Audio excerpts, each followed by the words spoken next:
बल शक्ति इतनी भी मत पा लेना कि आप किसी का आदर्श ना बन पाओ।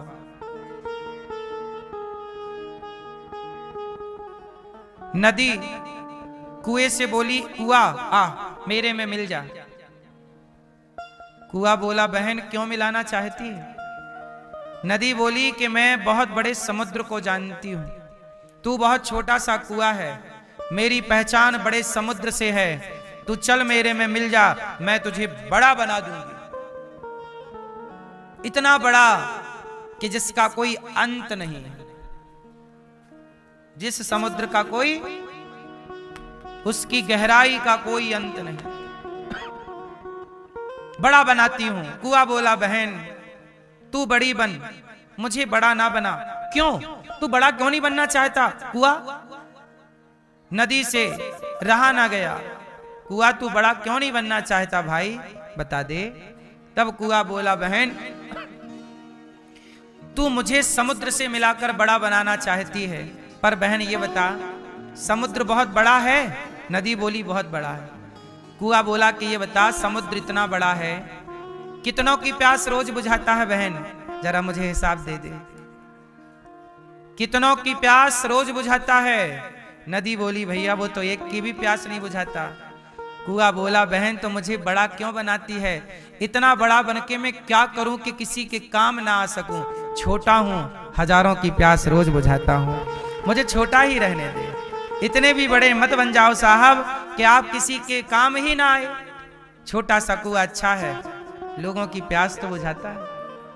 कबीरदास जी ने इसी को कहा कि बड़ा हुआ सो क्या हुआ, जैसे पेड़ खजूर पक्षी को छाया नहीं, फल लागे यति। इतना भी बड़ा मत बनो कि आप किसी के आदर्श ना बन पाए, काम ना आ पाए। इसलिए मेरी माँ, बच्चों को बहुत बड़ा बनाने की जरूरत नहीं है, बच्चे काम आए सबके। बच्चे समुद्र की तरह ना बन पाए कोई बात नहीं, कुएं की तरह बने, सबके काम आए, सबकी प्यास बुझाएं, है ना। जीवन कैसा हो, समुद्र की तरह कि कुएं की तरह? सबके गांव में समुद्र नहीं है, पर सबके गांव में कुआं है। आज के 50 साल पहले ऐसा कोई गांव नहीं था जिस गांव में कुआं नहीं था। ये बात सही है कि गलत है?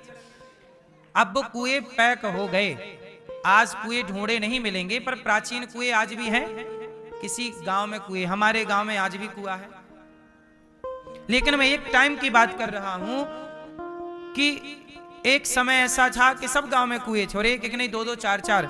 एक टाइम ऐसा भी था कि घर घर कुएं थे। जो थोड़ा सफल संपन्न था उसके घर में कुआं था। बोलो हाँ, सबके घर में समुद्र नहीं था, पर सबके घर में, सबके गांव में समुद्र नहीं था, पर सबके गांव में कुआं था। छोटा है ना, बड़ा समुद्र है। छोटा ऐसा बनो कि सबके तक पहुंचो और सबके काम आओ। समुद्र का क्या फायदा, किसी तक पहुंचे ही ना, और किसी के काम पहुंच भी गया तो किसी के काम नहीं आ रहा। इसलिए रावण आदर्श ना बन पाया, बड़ा था, राम छोटे थे। रावण के आगे तो राम छोटे ही थे। राम वैसे तो एक दृष्टि यह है कि वो भगवान है, सबसे बड़े हैं, पर मनुष्य बनकर आए हैं ना, विप्रधेनु सुर संतहित लीन मनोज अवतार। यदि इस दृष्टि से देखें तो रावण ही बड़ा था राम से। बोलो हाँ, रावण उम्र में भी बड़ा था राम से, रावण धन में भी बड़ा था राम से। बोलो हाँ, राम तो वनवासी थे, घास की कुटिया थी। राम जी के पांव में तो पनही तक नहीं थी। पनही समझते हो? चरण पादुका, जूता। राम के पास जब राम और रावण का युद्ध होता तो रावण हंसता। रावण बोला, रे वनवासी, मैं रथ पर हूं और तू जमीन पर खड़ा। जबकि युद्ध कैसे होता है कि सामने वाला रथ पर है तो सामने वाले को भी रथ पर होना चाहिए। तू वनवासी है। रावण ऐसे चुटकी लेता रहता था राम जी की। तब हनुमान जी ने राम जी के रथ बन गए और हनुमान जी ने अपने कंधे पर बिठा बिठा के युद्ध कराया। और फिर हनुमान जी देवताओं से बोले कि भाई अपना रथ दो। तब राम जी के लिए देवताओं का रथ लाया गया। तो रावण देवताओं से चिढ़ गया, वाह रे देवताओ, तो हमारे खिलाफ जा रहे हो, अपना रथ इनको दे दिया, रुको पहले हम इनसे निपट लें, फिर तुम्हारी क्लास लगाते हैं। रावण एक बार देख लेता था देवताओं की तरफ तो देवता थर थर थर थर कांपने लग जाते थे। ऐसा रावण था। तू तो वनवासी है, कुटिया थी। राम से आयु बड़ी रावण की। राम क्षत्रिय है, रावण ब्राह्मण है। राम घास की झोपड़ी में है और रावण सोने की लंका में। उस दृष्टि से देखा जाए तो रावण ज्यादा विद्वान था। बोलो हाँ, भगवान से विद्वान कौन होगा? पर यदि मानव की लीला राम कर रहे हैं तो उस दृष्टि से रावण ही ज्यादा विद्या की दृष्टि से रावण आगे, धन की दृष्टि से रावण आगे, उम्र की दृष्टि से रावण आगे, बल पराक्रम की दृष्टि से रावण आगे, माया को जानने वाला माया भी था रावण, माया की दृष्टि से रावण आगे। राम आगे थे तो केवल चरित्र में आगे थे, और वो चरित्र रावण के ऊपर भारी पड़ गया। चरित्र वाले राम जीत गए और चरित्रहीन रावण हार गया। इसलिए राम को आदर्श बनाया गया कि भाई धन ना हो चलेगा, बल ना हो चलेगा, सोने की लंका ना हो चलेगी, माया नहीं जानते चलेगा, पर चरित्रवान हो तो समाज के आदर्श हो, और चरित्रहीन हो वो सब कुछ है। तो रावण चरित्रहीन था पर सब कुछ था, उसके पुतले जलाए जा रहे हैं।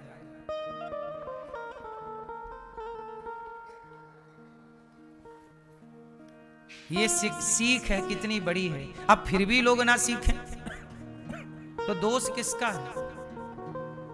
साधु संतों से ना सीखो, रामायण से ना सीखो, राम से ना सीखो, महाभारत से ना सीखो, कृष्ण से ना सीखो, तो सीखोगे किससे?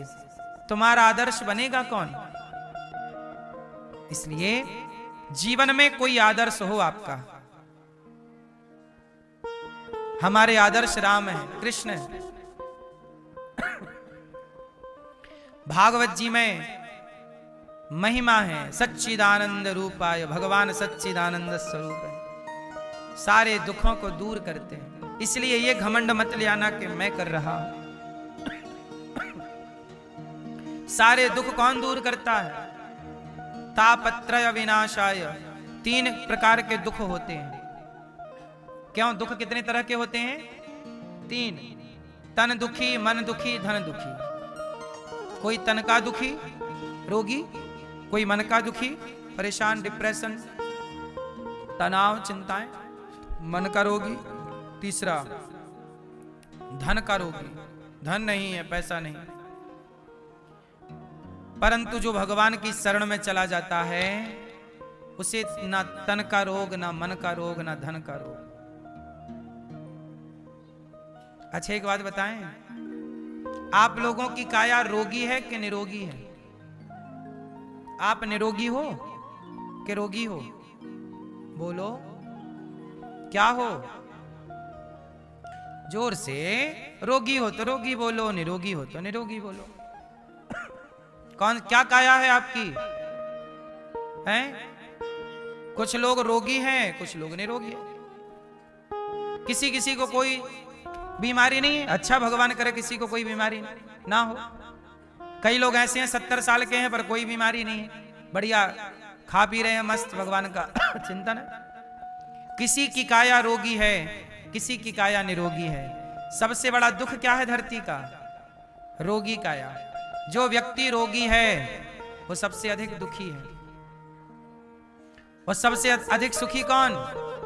निरोगी काया। लेकिन निरोगी वाला भी, काया तो निरोगी है फिर भी रो रहा है। किसके लिए? बोले पैसे के लिए रो रहा है। रोगी रो रहा है निरोगी काया के लिए, और निरोगी काया वाला रो रहा है पैसे के लिए। इसलिए कहता हूं, कोई तन दुखी, कोई मन दुखी, कोई धन बिन रहत उदास, थोड़े थोड़े सब दुखी, सुखी राम के दास। सुखी होना है तो राम के दास बन जाओ, भगवान की शरण में आओ, सुखी हो जाओ। सुख कब तक नहीं है? जब तक शरणागति नहीं है। यदि आप समर्पित नहीं हैं, समर्पण नहीं है, तो सुख नहीं है। इसलिए कहता हूं, काम करिए, पैसे कमाइए, पर शरण भगवान की ग्रहण कीजिए। आप लोग नेताओं की शरण ग्रहण कर लेते हैं। आज का यूथ कहां भाग रहा, झंडे उठा उठा घूम रहा नेताओं के। साहब,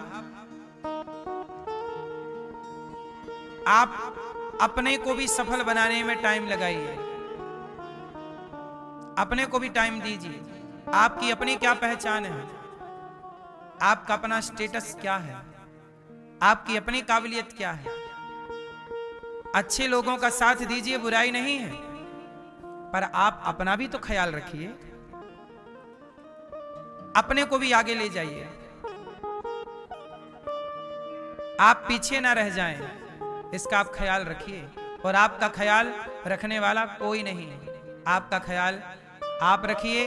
और यदि समर्पित हैं तो आपका ख्याल फिर भगवान रखेंगे। या समर्पण हो, समर्पण के साथ कार्य हो। क्या होना चाहिए?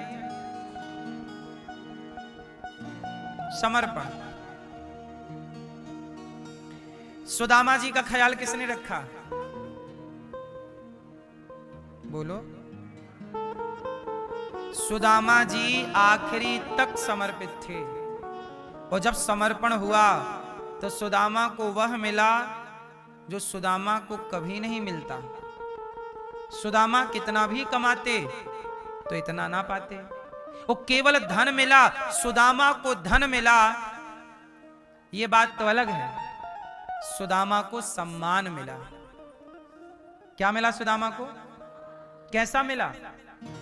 जगत के पालनहार द्वारिकाधीश अपने सिंहासन पर बिठाकर सुदामा के पांव धो रहे हैं। इससे बड़ा सम्मान? ये सम्मान एक भक्त के लिए ही रिजर्व रखा है भगवान ने। सुदामा जैसा भक्त है और साधना है तो ये सम्मान है।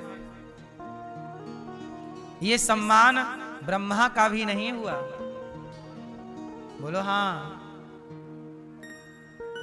इसलिए समर्पण जरूरी है, भक्ति जरूरी है। भक्ति नहीं तो कुछ भी नहीं। पैसे कमाया, देखो मैं किसका नाम नहीं लेता, लेकिन एक बात बताऊं।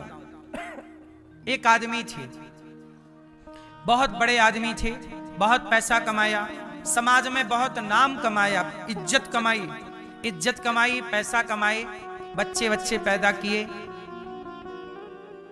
और आखिरी में चले गए।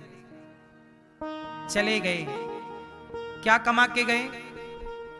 इज्जत कमाई, सम्मान कमाया, पैसे कमाए, बच्चे पाए और मर गए। तो ये सारा जो कमाई है ये वहां आएगी काम? वहां कौन सी कमाई?